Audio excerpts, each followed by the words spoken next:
우리가 사순절이 벌써 이제 두 번째 주간을 맞이하고 있습니다. 우리가 사순절을 우리가 보내면서 어떠한 모습으로 우리가 보내는 것이 그리스도인으로서 또 하나님의 자녀로서 올바른 모습일까, 올바른 삶일까를 한번 생각해 보고 있습니다. 지난 시간에 우리가 주님께서 이제 세례 요한으로부터 우리가 세례를 받는 그런 말씀을 잠깐 우리가 보게 되었는데, 그걸 통해서 우리에게 새롭게 시작되어지는 하나님께서 주시는 이런 새로운 생명에 대한 의미가 무엇인지 한번 생각해 보았다면, 오늘 말씀은 우리가 그러한 새로운 생명을 가지고 이 땅을 살아가는데, 우리가 살아가는 이 땅의 삶들이 과연 하나님을 알지 못하는 사람들, 하나님을 영접하지 않은 사람들과 분명히 달라야 되지 않을까 생각을 하거든요. 도대체 어떻게 다를까라고 하는 겁니다. 사실 우리가 이 세상을 살아가다 보면 참 어려운 게 하나 있죠. 바로 뭡니까? 세상 사람과 우리는 분명히 다른 것 같은데, 다르다고 배웠고 성경을 보면 분명히 다르다고 가르치고 있는데 과연 다르게 살까라고 하는 이야기입니다. 사실 우리는 그들과 별로 다르지 않지요. 근데 왜 우리는 다르지 못할까라고 하는 부분입니다. 오늘 한번 이 부분에 대해서 우리가 한번 생각을 해봤으면 좋겠다라고 오늘 말씀을 전하고자 합니다. 먼저 말하기 전에 우리가 세상을 살아가는 삶의 모습이 있습니다. 하나님의 자녀로서 살아가는 모습이 있고요. 그다음 또 하나가 있죠. 뭡니까? 하나님을 모르는 사람들의 이야기입니다. 그러나 또한 그 안에는 하나님을 믿음에도 불구하고 하나님을 모르는 그러한 사람들과 별반 다르지 않게 살아가는 모습들도 있습니다. 자, 먼저 우리 세상적인 삶에 대해서 한번 잠깐 생각을 한번 해볼까요? 좀 더 깊게 한번 들어가면 생각을 한번 해봤으면 좋겠습니다. 그들이 생각하고 있는 삶을 이야기했을 때, 자, 또 사람들의 이야기 잠깐만 빌려서 이야기를 해본다면, 자, 우리가 세상적으로 살아가는 삶들을 가장 멋지게 표현할 수 있는 건 무엇일까라고 한다면 이런 얘기죠. 너 자신이 너가 원하는 인생을 살아라. 마치 TV나 어디서 보게 되면 멋진 명언같이 이야기하기도 합니다. 너가 원하는 인생을 살아라. 한마디로 말하면 세상에서 가장 멋지게 표현하는 말입니다. 너가 바라는 삶을 살아라 라고 하는 것이죠. 어찌 보면 우리 그리스도인을 바라봤을 때 우리도 저렇게 살았으면 좋겠는데 라고 할런지도 모릅니다. 이러한 삶의 모습은 어떠한 특징들이 있을까요? 먼저 생각을 해본다면 그들이 말할 때 인생은 한 번 가면 다시 오지 않지요. 맞습니다. 그리고 또 생각을 하게 되면 세상을 살아가는 중심이 바로 누구고 하니 바로 나라고 이야기합니다. 맞는 얘기입니다. 내가 세상의 중심입니다. 내가 이 세상에 살지 않고 죽어버린다면 세상에 나와 무슨 상관이 있겠습니까? 이런 생각을 주구나 할 수가 있습니다. 당연히 삶의 중심은 나입니다. 그러므로 사람은 또한 이야기하죠. 너가 선택하고 살아가는 그 삶을 책임지는 건 역시 너가 아니냐라는 얘기입니다. 다 맞는 말 같다라는 생각이 들어요. 그래서 또한 그들이 이렇게 이야기하죠. 그러므로 우리가 살아가는 인생을 놓고 봤었을 때 내가 태어나는 거는 내 마음대로 태어나지 않았지만 그래도 우리가 살아가는 인생만큼은 너가 원하는 대로 살아가야 된다라고 하는 이야기입니다. 그러면서 그들은 이야기하죠. 하나님을 믿는 사람들을 보면 그들은 늘 성경 말씀에 얽매여 사는 것 같고 늘 하나님을 믿는다는 믿음에 얽매여 사는 것 같고, 그러나 우리는 그러한 얽매인 삶이 아니라 자유로운 삶을 살아간다라는 겁니다. 성도 여러분, 그런 걸 보시면서 부러워하지 않으셨습니까?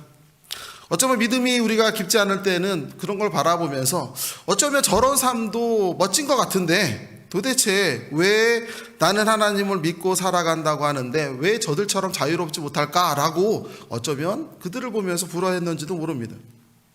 그러나 성도 여러분, 우리가 한번 이야기를 한번 해볼까요? 세상의 사람들이 이야기할 때, 우리가 살아가는 이 삶에 대한 이야기를 할 때 어떤 사람은 이런 얘기를 합니다. 우리라고 하는 사람들은, 나라고 하는 거는 우리가 원해서 태어나지 않은 것처럼 말 그대로 우연적인다고 이야기하죠. 우리 너무나 잘 알죠. 이 우연적 존재라는 건 과학적인 용어일 수도 있습니다. 우리가 잘 아는 것처럼 나라고 하는 한 생명이 태어나기 위해서는 엄청난 확률이 존재한다고 하지 않습니까? 그러므로 우리는 우연적으로 태어났답니다. 내가 원해서 태어난 게 아니래요. 그러면서 그들은 또 뭐라고 얘기합니까? 한 철학가는 또 멋있는 이야기를 또 합니다. 우리라고 하는 사람들, 나라고 하는 존재는 이 세상에 그저 던져진 존재다라고 이야기를 합니다. 성도 여러분, 그들이 바라보고 있는 세상의 이야기입니다. 그러므로 내가 이 땅을 살아가면서 내가 원하는 삶을 살아가고 내가 바라는 대로 살아가다가 그야말로 적절한 때가 되었을 때 우리가 우리의 삶을 거둬들이는 것, 이게 바로 주체적인 결단으로서 살아간다고 사르트르라고 하는 철학자는 또한 이야기를 합니다. 성도 여러분, 어떻게 생각하십니까? 사실 이 말씀을 한번 바라보게 되면요, 저들이 살아가는 세상에서 하나님을 믿지 않는 사람들이 살아가는 삶의 양식들을 바라보게 되면 참으로 자유롭다라는 생각을 할런지도 모릅니다. 그러나 우리는 그 안에 의미들을 좀 봐야 될 필요가 있다고 생각을 해요. 제가 한 사람을 소개 한번 해볼까요? 방금 이야기한 세상적 삶의 모습을 정말로 잘 대변하고 있는 한 사람을 제가 소개를 해봅니다. 그 사람 우리가 잘 아는 책을 쓴 사람이에요. 오싱이라고 하는 책을 쓴 작가인데, 이분이 이제 벌써 나이가 많이 드셔서 벌써 스가코라는 여사한테 92세가 넘으셨습니다. 아마 지금 95세 정도 되지 않을까 싶어요. 이분이 그 연세에 책을 한 권 썼습니다. 이런 책을 썼습니다. 나답게 살다, 나답게 죽고 싶다. 어떤 생각이 드세요? 아, 참으로 자유로운 영혼이구나 라는 생각이 혹시 드십니까? 이 92세, 당시 92세죠. 92세 고령의 여류 그 소설가가 이 수필을 썼는데 자기 자신에 대한 이야기를 담담하게 써간 이야기입니다. 거기서 그는 이러한 이야기를 하죠. 잠깐 이야기 한번 들어보죠. 우리가 이 세상을 살아가면서 어쩔 수 없는 문제가 있는데 그건 바로 삶과 죽음의 문제입니다. 왜? 태어나는 건 내가 원해 태어난 것이 아니고 죽는 건 역시도 내가 원해 가는 것 또한 아닙니다. 의술이 발달해서 이제 수면 연장을 가져왔지만 그것이 우리를 행복하게 만들지는 않습니다. 그래서 그분은 이렇게 이야기하죠. 나는 내가 원하는 삶을 건강하게 살아가다가 적당할 때 죽고 싶다. 건강하지 않은 상태로 사는 것을 원하지 않는다. 또한 죽음보다 괴로운 인생을 피로하게 살고 싶지 않다. 그래서 나는 나답게 살다가 나답게 죽고 싶다 라고 이야기를 합니다.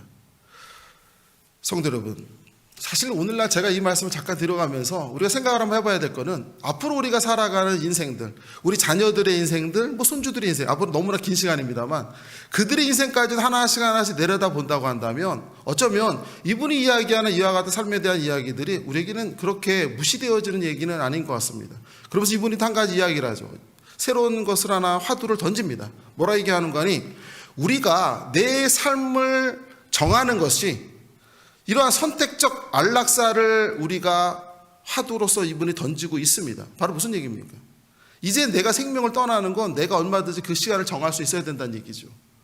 사실 이 내용을 한번 잠깐 보면서 사실 굉장히 좀 무섭다는 생각을 한번 해보게 되었습니다. 왜 그런 거 아니? 사르트라고 하는 철학자는 삶은 우리가 어쩔 수 없지만 죽음은 우리가 주체적으로 선택할 수 있다 라고 하는 무서운 얘기를 했거든요. 삶은 내 뜻이 아니지만 죽음은 사람으로서 우리가 살아갈 인생의 주인으로서 우리가 얼마든지 선택할 수 있다라고 그는 이야기했는데 이제 고령의 이 여류 소설가는 무엇을 얘기했는 거 아니? 그 시기를 정하고 방법론까지도 제한하고 있다라고 하는 겁니다. 그리고 무슨 얘기를 합니까? 이제는 우리가 충분히 이 문제에 가지고 충분히 여론을 가지고 생각을 해보고 고민을 해봐야 되지 않겠는가라는 이야기예요. 성도들 어떻게 생각하십니까? 오늘날 우리는 세상을 살아가면서 수많은 다양성 앞에서 기독교적인 진리와 세상적인 것들 사이 속에서 부단한 어려움을 겪고 많은 힘들어한 모습들이 우리는 사실 있습니다.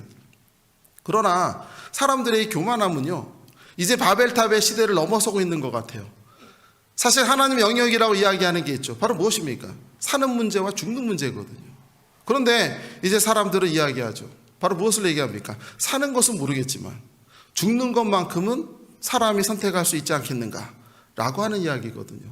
성도 여러분, 우리가 이와 같은 오늘날의 상황 속에서 과연 우리가 하나님을 믿는 사람이고 우리의 자녀들이 하나님의 자녀로서 이 세상을 살아가야 됩니다.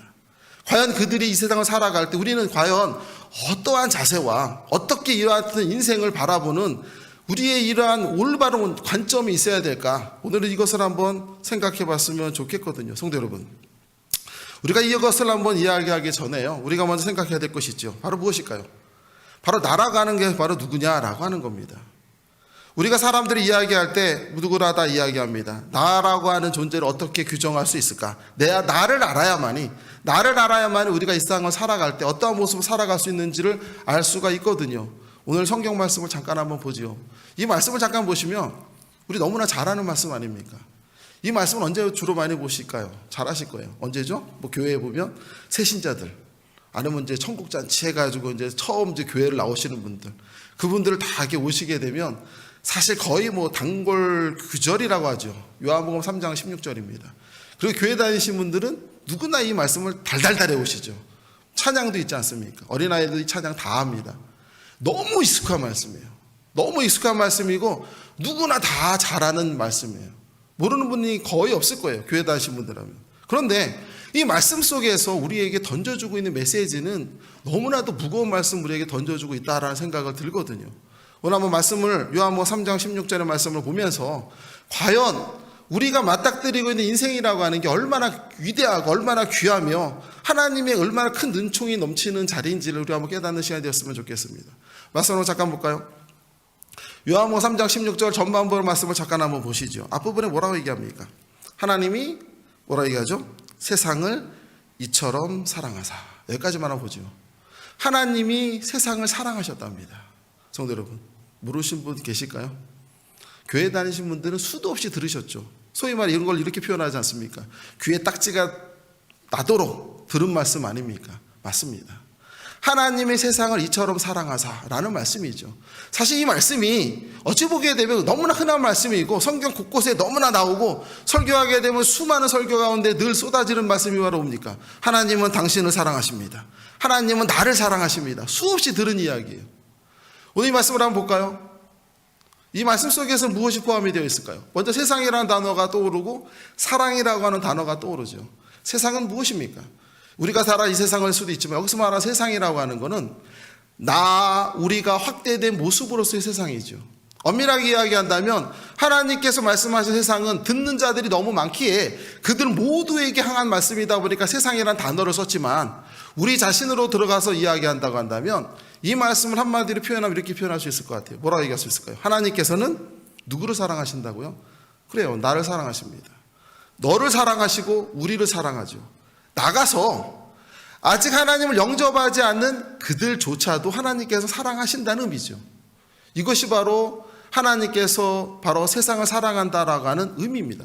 성도 여러분, 이 말씀 속에는요 우리에게 새로운 길을 열어주고 있습니다. 무엇인가 하니 우리가 이 세상을 살아갈 때 쓸쓸하고 외롭고 힘들고 고독감을 느낄 때 믿는 사람이든 믿지 않는 사람이든 갖는 생각은 뭐냐면요, 그래 나라고 하는 거는 던져진 존재 같고 그저 이렇게 태어나가지고 어떻게 살아갈지 모르는 방황하는 무리야, 이런 생각을 하게 되죠. 그러나 성경이 우리에게 말하는 것은 바로 무엇인가 하니 우연적인 존재가 아니라 하나님의 사랑으로 인한 필연적인 존재라는 걸 보여주는 겁니다. 세상에서 말하는 우연성이 아니라 필연성이라는 거예요. 그리고 던져진 존재가 아니라 성경에서 뭐라고 얘기하는 거 아니 사랑이라고 하는 것 속에서 섭리로서 나타난 존재라는 거죠. 그러면 우리는 하나님의 은혜 가운데 속에서 필연적인 존재이고 바로 섭리에 의해서 태어난 이 세상을 살아가는 존재라는 겁니다.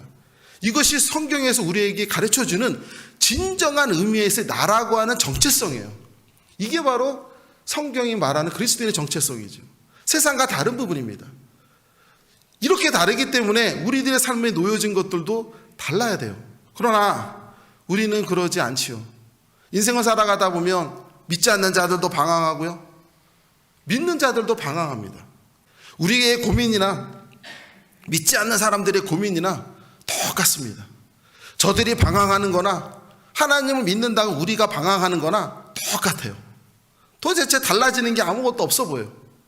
이게 우리가 생각하는 우리의 인생이에요. 그렇지 않습니까? 그런데요, 성경에서 우리에게 분명하게 이야기하고 있는 것은 무엇이냐면요, 하나님께서 우리를 이처럼 사랑하신다라고 던져준 말씀이거든요. 이 말씀의 의미가 무엇일지 우리가 깨달아야 되지 않겠습니까? 성도 여러분, 어떻게 해야 될까요? 세상은요 거대한 교만함을 이야기하죠. 어떤 교만입니까? 우리가 이 세상을 살아가면서 우리가 하나님이 없어도 충분히 살아갈 수 있다라고 생각을 하죠. 그리고 또 한번 생각할 수 있어요. 뭐라 얘기합니까? 그러므로 그들은 이야기합니다. 뭐라고? 인생을 살아가다 보니 허망합니다. 괴롭기도 하고요, 우리도 마찬가지라고 말할 수 있겠죠. 근데 성경의 상구절 더 볼까요? 뭐라 얘기합니까? 역시 3장 16절입니다. 중간 한번 보시죠. 뭐라 얘기합니까? 이는 뭐라고요? 그를 믿는 자마다, 그 다음 뭐라 얘기합니까? 멸망하지 않고 라고 하는 귀절이 있죠. 성도 여러분, 이 말씀을 한번 잠깐 볼까요? 믿는 자마다 멸망하지 않는다는 표현이 나오죠. 저는 이 말씀을 보면서 하나님께서 우리에게 귀한 말씀을 주시는구나 라는 생각을 해봅니다. 사실 우리가 이 말씀을 볼 때 너무 쉽게 생각하죠. 하나님 믿고 우리 예수님께서 이 땅에 오셔서 우리를 위해 십자가 달려 죽으시고 그를 믿는 자마다 멸망하지 않고 영생을 얻게 하려 하십니다. 아멘. 할렐루야, 맞는 얘기예요. 그러나 중요한 건 뭐냐면 멸망하지 않는다라고 하는 것을 바라보게 되면, 뒤집어서 이야기하면 멸망하지 않는 길이 있다면 멸망하는 길이 있다는 거예요. 이 땅에서 삶을 바라보게 되면 멸망의 길이 분명히 있다라고 하는 거거든요. 우리는 이 길이 과연 무엇인지를 우리 읽고 산다는 것이죠. 도대체 어떻게 살아가는 것이 멸망의 길일까요? 라는 겁니다. 세상에서 하나님을 영접하지 않은 사람들, 그들의 이야기를 한번 해보죠. 그러면서 나도 저렇게 살아가는 것 같은데, 그렇다면 우리는 빨리 우리의 자리를 바꿔야 됩니다. 인생을 바라보면서 이야기합니다. 세상에 믿을 사람이 아무도 없고 어느 누구를 의지하며 살아갈 수 없는 세상. 그러므로 우리는 이 허망한 인생이고 혼자서 헤쳐가야 되는 인생이에요. 누구나 믿을 수 없는 세상이죠. 그래서 세상에서 흔히 하는 말들이 있죠. 남편은 뭐라 얘기한다고요? 뭐 남의 편이고, 뭐 자식은 뭐 왼수고, 뭐 아내는 아내에서 잔소리하는 사람이고, 이런 냉소적인 표현을 많이 사용들 하죠. 어쩜 이런 말 하세요? 동의합니다. 이런다고 하면 큰일 나는 거예요, 우리가. 근데 이와 같은 삶들을 누가 살아가는 거 아니? 믿지 않는 사람들이 흔히 표현하는 인생의 모습이라고 하는 겁니다. 그리고 그들이 이야기하죠. 우리가 세상을 살아가면서 어느 곳에도 얽매이지 않고 내가 내 삶을 책임지면서 살아가는 인생이 바람직한 인생이다. 그러므로 나는 인생을 살면서 내 자유로움을 느끼고 살겠다. 성도 여러분, 엄밀하게 이야기하면요, 자유라고 하는 단어와 책임이라고 하는 단어는 같이 사용할 수가 없는 단어입니다. 자유로운 인생은 책임을 질 수가 없고요, 책임을 지는 인생은 자유가 국한될 수밖에 없는 거예요. 그러나 세상에서 말할 때 무엇을 얘기합니까? 우리는 자유롭게 이 세상을 살아가고 얽매이지 않으면 살아간다고 이야기하죠. 오히려 자유롭게 살아가는 것 가운데 속에서는 나 혼자 살아가는 게 아니라 수많은 사람들과의 관계 속에 살아가기 때문에 내가 만들어낸 또 다른 문제들에 내가 늘 얽힐 수밖에 없는 거예요. 이렇게 얽히고 설키고 하다 보니까 내가 원하는 삶이라고 하는 건 누구나 알듯이 쉽게 사라지지가 않는 거죠. 어쩌면 이렇게 살아가는 인생이 바로 무엇입니까? 지옥의 인생 아닙니까? 성경에서 분명히 이야기하고 있죠. 그런 삶이 뭐라 얘기하는 겁니까? 그 삶이 바로 멸망의 길이라고 하는 거죠. 멸망의 길이라고 하는 것은 멸망당하지 않는 길이 있기 때문에 멸망당하는 길이 있다, 이런 단순한 얘기가 아니라 하나님을 모르고 이 땅을 살아가는 자들은 그저 자기가 시작부터가 던져진 존재이고 우연적으로 태어난 존재이기 때문에 삶의 방향이 없어요. 인생을 바라보면서 내가 원하는 대로 살아간다고 하지만 그 또한 되지 아니하죠. 삶 자체가 괴로움입니다. 그러므로 그들은 이미 멸망의 길을 걷고 있다라고 성경 분명하게 우리에게 이야기하고 있는 겁니다. 그러므로 이 성경 한 줄의 말씀인 것 같지만 이 말씀 속에는 멸망의 길과 멸망당하지 않는 길이 분명히 존재하고 있고, 그것은 죽은 다음의 일이 아니라는 거예요. 우리가 마치 3장 16절을 생각하면 우리가 죽어 천국 가면 돼, 이런 얘기가 아니라는 거예요. 이 말씀의 의미는 우리가 살아가고 있는 이 세상에서부터 죽어서 천국에 이르는 그 길까지 모든 삶이 멸망의 길이 있고 멸망당하지 않는 길이 있다라고 이야기하는 거거든요. 성도 여러분, 우리 스스로에게 질문 한번 던져보시겠습니까? 나는 정말로 하나님께서 사랑하는 자인가? 라고 내 마음속으로부터 질문을 던지고 대답을 한번 해보시죠. 뭐라고 대답할 수 있을까요? 아멘 하셔야 되지 않습니까? 그죠? 아멘 하셔야죠. 마음으로부터 무엇이 나올 거예요? 아멘이 나와야 돼요. 그런데요, 성도 여러분, 왜 쉽지 않을까요? 왜 아멘이 쉽지 않을까요? 왜 아멘이 쉽지 않을까라는 생각을 하거든요. 성경에서는 분명히 뭐라고 얘기하냐면요, 하나님께서는 우리를 사랑하셨고 우리를 사랑하시기 때문에 이 세상에 태어난 것도 사도 바울로 이야기합니다. 너의 존재라고 하는 게 태어나기 위해서 하나님께서 창세 전부터 너를 사랑하시고 특별히 선택하셔서 바로 이렇게 태어나게 하신 소중한 존재다, 그렇게 이야기하지요. 그리고 너 한 사람을 위해서 예수 그리스도가 십자가의 고통을 당하셨다, 이런 이야기를 하고 있거든요. 그러면서 우리가 살아가는 이 자리가 하나님의 선물이고 우리가 살아가는 삶의 자리가 축복된 자리라고 성경은 늘 우리에게 이야기하고 있어요. 그리고 성경에서 또한 이야기하죠. 창세기 39장 23절에 보면 우리가 잘 아는 성경 구절 나옵니다. 여호와께서 요셉과 함께 하심이라, 여호와께서 그를 범사에 형통하게 하셨더라. 흔한 성경입니다. 잘 아는 얘기예요. 사실은 여기서 요셉과 함께 하신 그 하나님은 바로 누구냐면요, 여호와께서 나와 함께 하셨거든요. 하나님은 나와 함께 하신다는 표현이죠. 성경에서 분명히 이야기해요. 하나님은 나와 함께 하시고 우리는 알아요. 그리고 또 이야기하죠. 그 하나님께서 범사에 형통하게 만드셨다라고 하는 건 늘 잘 된다라는 식으로 생각할 게 아니라 어려움조차도 형통함이라는 거거든요. 이런 의미가 여기 안에 있는 것 아닙니까? 근데요, 한 구절 더 볼까요? 요한복음 14장 23절에 보면 이런 말씀이 나옵니다. 내 아버지께서 그를 사랑하실 것이요. 하나님은 사랑하는 자를 이야기합니다. 그리고 우리가 그에게로 가서, 하나님께로 가서 거처를 하나님과 함께 하리라 라는 규절이 있거든요. 자, 요한복음에서 무엇까지 얘기하는 거 아니? 하나님께서 사랑하는 자들은 하나님과 함께 거하고 하나님과 함께 하면서 그 안에서 하나님 사랑 가운데 속에 살아간다는 거예요. 이것이 바로 누구의 이야기냐면 바로 우리의 이야기라는 거죠. 성도 여러분, 이것을 모르신 분 계십니까? 우린 다 알고 있습니다. 우린 다 알고 있어요. 중요한 건 뭐냐면요, 우리가 알고 있는 것이 알므로 끝나기 때문이에요. 성경에서 말하는 거는 지식이 아니에요. 근데 종교적인 언어라는 게 지식이 돼버리게 되면 생명력이 없습니다. 세상적인 언어를 통해 가지고 배움을 갖고 지식을 쌓게 되면 우리가 살아가는 데 도움이 되죠. 그걸 통해서 먹고 살 일이 생깁니다. 그러나 종교적인 언어라고 하는 건 지식에서 머물러 버리게 되면 그것으로 인해 내가 얽매여 버립니다. 왜 유대인들이 그들의 율법 가운데 속에서 자유함을 얻지 못했을까요? 그들의 율법 가운데 늘 얽매였죠. 왜 그렇습니까? 그 율법이 의미하는 본질적인 걸 깨우치지 못하고 거기에서 이야기한 한 구절 한 구절만 바라보다 보니까 알기만 하는 것이지 그 속에 담긴 의미가 무엇인지 깨닫지 못하기 때문이에요. 그래서 주님께서 오셔서 그들을 보고 너무나도 안타깝고 안타까우시니까 뭐라고 말씀하십니까?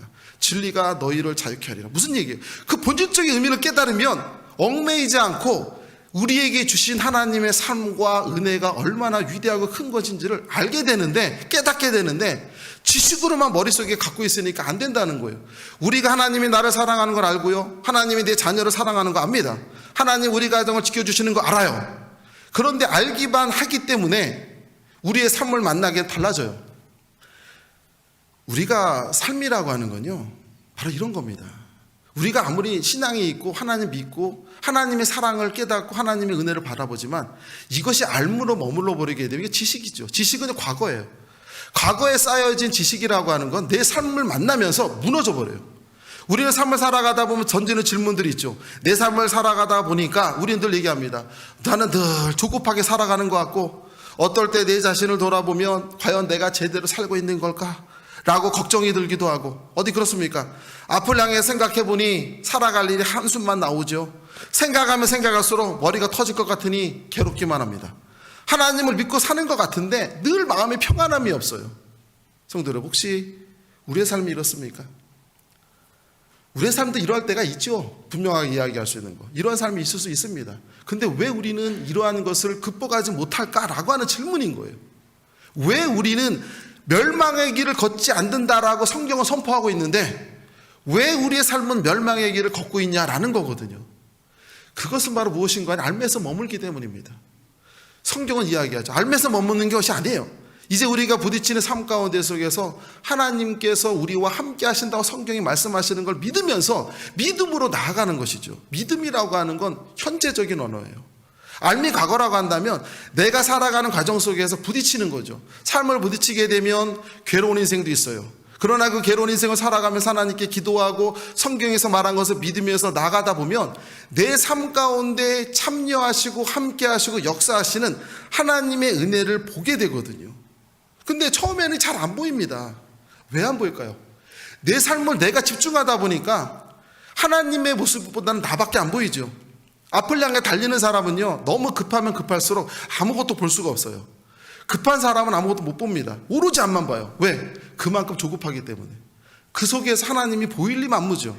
그러나 하나님을 바라보고자 하는 마음을 갖고 기도하고 하나씩 하나씩 살아간다면, 나아간다면 이게 우리의 삶이잖아요. 이렇게 나아갈 때 하나님께 내 삶에 들어오신다는 거예요. 성경에서 이야기하잖아요. 요셉과 함께 하심이라가 아니라 나와 함께 하심이라요. 그리고 지금 내가 가는 이 길도 괴로운 길 같지만 그 길이 바로 뭡니까? 범사예요. 매일이에요. 일상이에요. 그 일상 가운데 하나님께 형통하게 만든다는 거예요. 지금은 나에게 괴로움이지만 이건 괴로움이 안 된다는 거예요. 이게 성경적인 우리에게 전해준 메시지예요. 그리고 우리는 무엇을 얘기합니까? 하나님이 우리와 함께 거하시기를 원하신대요. 나와 함께 하시기 원하신다는 거예요. 이거 지식으로 끝나서는 안 된다는 거예요.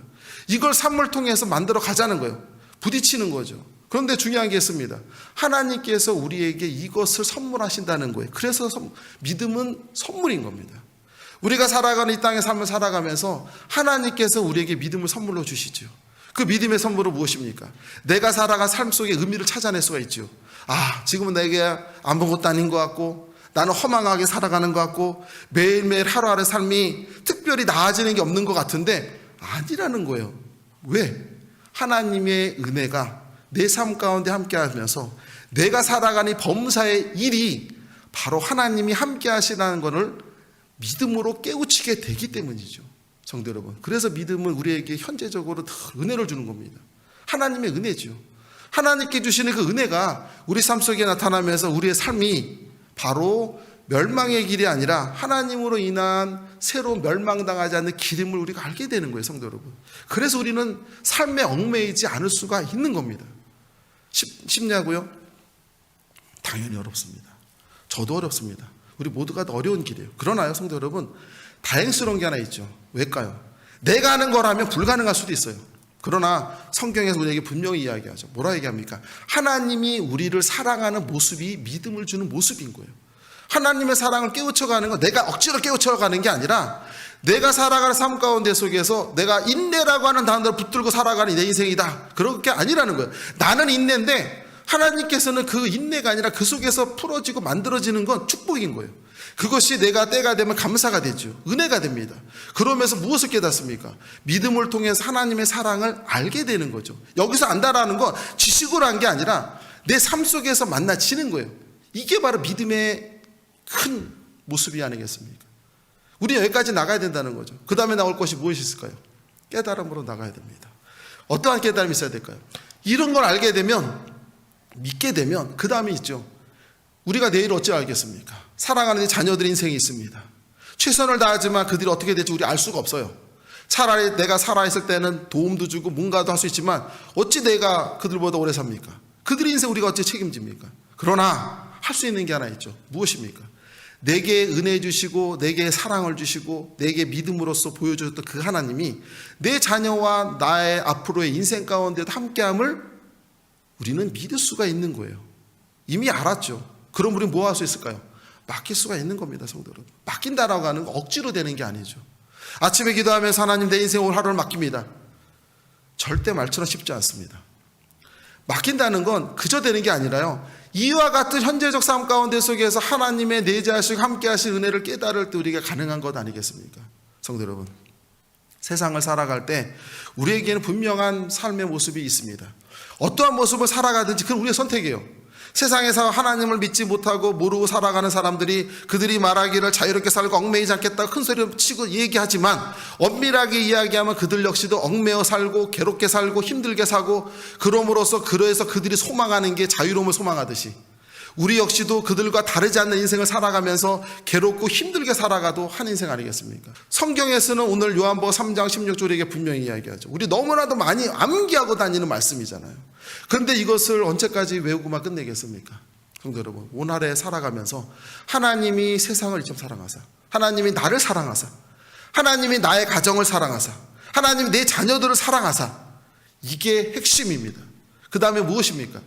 그 사랑의 모습을 한 해 동안에 깨달아 가는 거예요. 한 해 동안에 부딪혀 가는 거예요. 때로는 부딪힐 때 괴로움이 있어요. 내 마음속으로 쏟아지는 소리들이 있어요.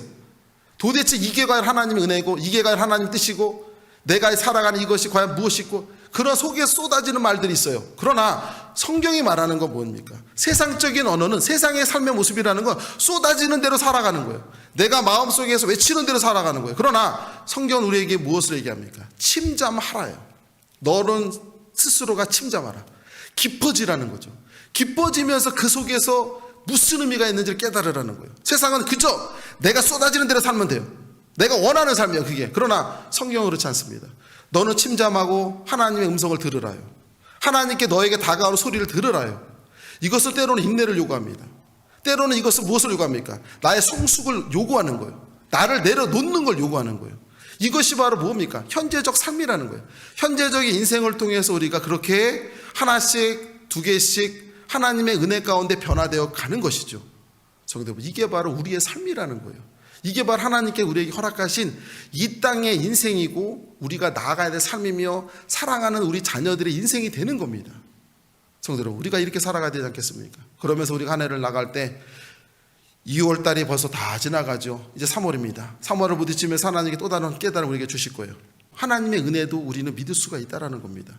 그걸 믿고 한 해를 살아갈 때 부딪히는 삶들이 있지만 그러한 삶 가운데 속에서 하나님께서 우리를 다듬어 가시고 만들어 가시는 것들을 바라보면서 주님께서 주신 이 삶이 얼마나 큰 선물인가를 깨닫게 되지요. 그때 우리는 무엇가 나올까요? 감사가 나오는 것 아닙니까? 달라진 거 없어 보이는데 감사가 나옵니다. 왜? 그 속에서 하나님 깨우침을 주시기 때문에, 그 속에서 하나님 내게 뜻을 보여주셨기 때문에. 이게 바로 우리의 인생이에요. 아무쪼 우리가 사순절 2주간을 맞이하고 있습니다. 성도 여러분, 우리에게 주신 하나님의 놀라운 은혜가 있습니다. 그분은 십자가상에 달려 죽으시면서 고통당하여서 너희가 그 고통을 깨달아라가 아닐 수도 있습니다.